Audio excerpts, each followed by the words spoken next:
Wala po ni gatanaw sa atong relihiyon or simbahan. Kitang tanan naay sala. Karon, ang tanang tao dinhi sa kalibutan naay sala. Mao ni ang rason nga kitang tanan kung kita mamatay, moadto ta sa impyerno.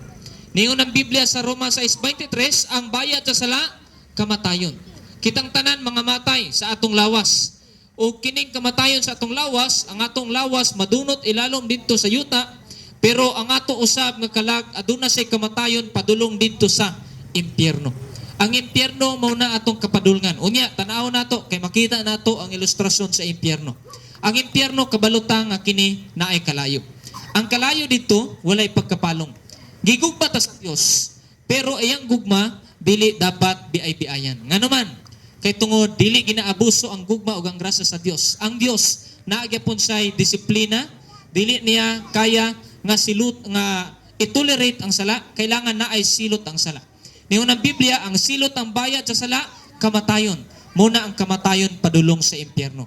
So bisan unsa atong reliyon, bisan unsa atong simbahan, bisan unsa pa ato ang posisyon dinis kalibutan, kitang tanan naay sala, but pasabot kitang tanan moadto gyud sa impyerno. Karon wala ko may ani dinhi para hukman mo mahitungod sa sala ug sa impyerno.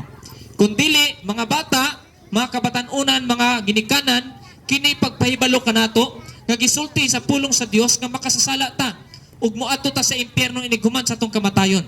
Pero mismo ang pulong sa Dios nagaingon usab nga gihigugma ka pag-ayo sa Dios.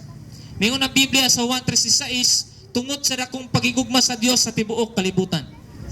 Ang gugma sa Dios mao ni si Jesucristo usa sa ka Dios kaniadto